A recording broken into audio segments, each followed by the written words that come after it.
In a recent video a couple of days ago, where I was thrilled to talk about President Trump's rescinding of the U.S. Signature to the United Nations Arms Treaty.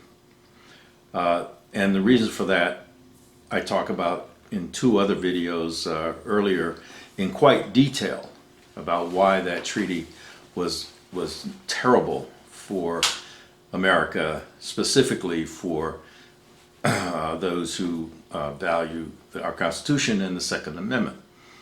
Now, the original treaty language could be, if you were a semantic person, defensible, right? But it wasn't until the standards were published. So you had the treaty, and then you had the standards that had to be met in order to meet the conditions of the treaty.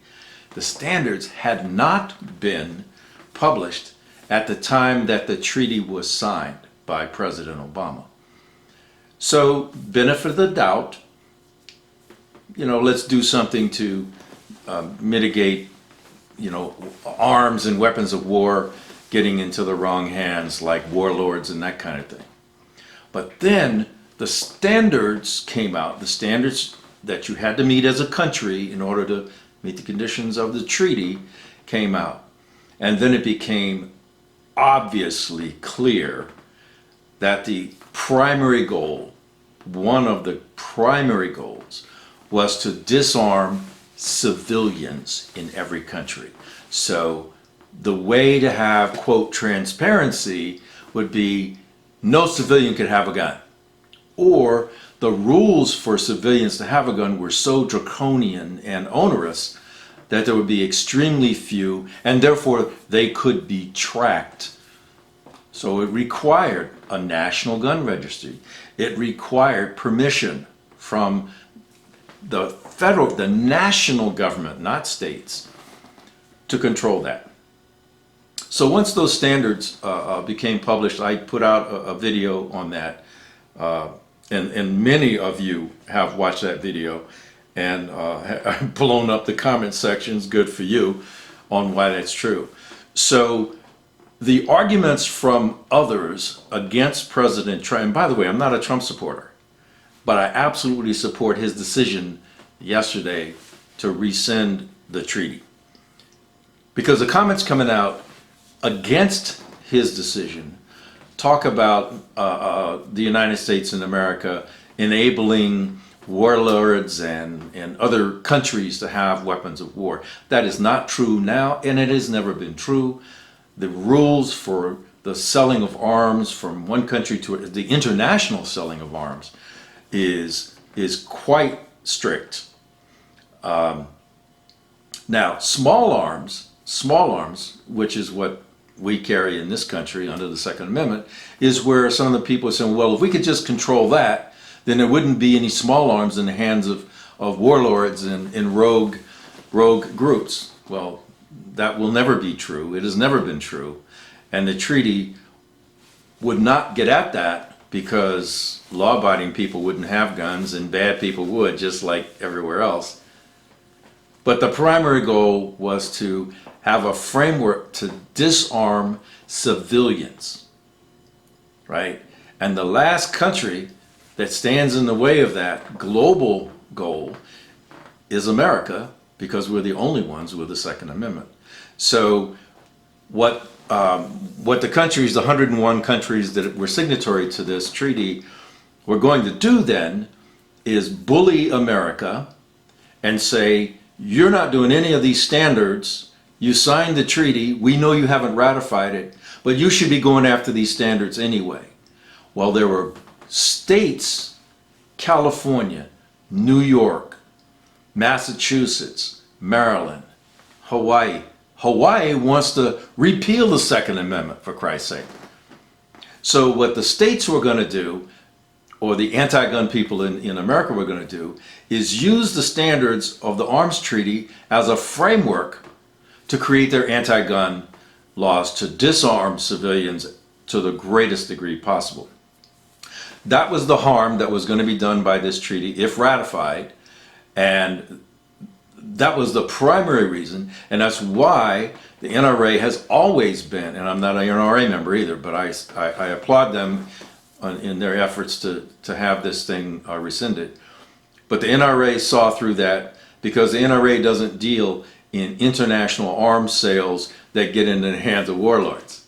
We're not talking about weapons of war, tanks, bombs, artillery, rocket launchers. We're not talking about that.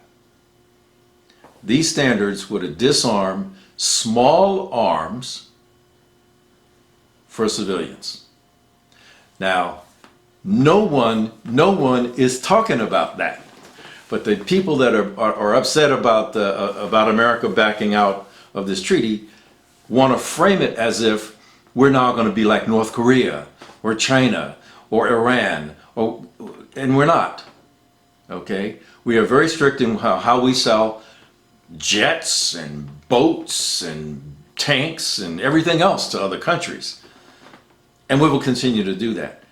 But what we will not do, and now that we're not part of this treaty, we are not going to be bullied by the treaty to implement rules and law in America that either go against the Second Amendment or try to get around it and disarm civilians.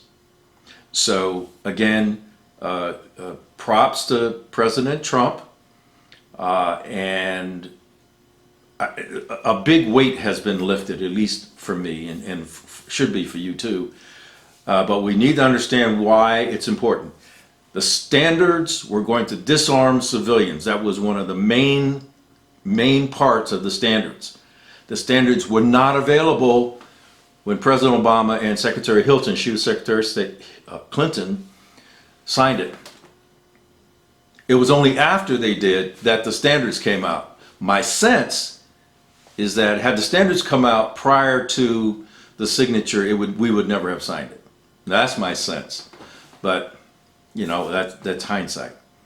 But we're out of it now.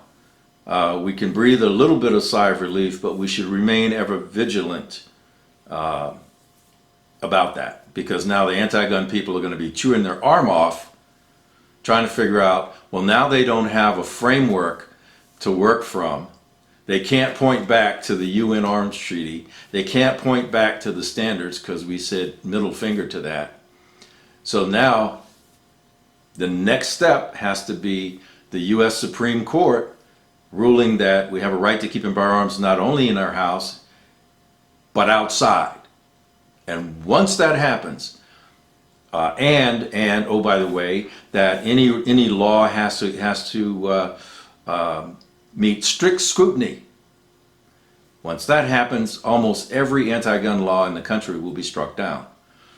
It would be the equivalent when the Love decision, when the Supreme Court said that you couldn't put people in jail for interracial marriage, or Brown versus Board of Education, which forced the segregation of schools in 1954.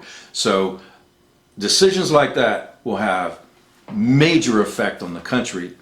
Positive for you people who love the Constitution, Second Amendment. For those that hate guns, sucks to be them. So I thought I'd do this follow-up video to clarify some things and to make sure you understand what the real issue was that was going to do harm to us for this treaty. As always, thanks for watching. Carry on.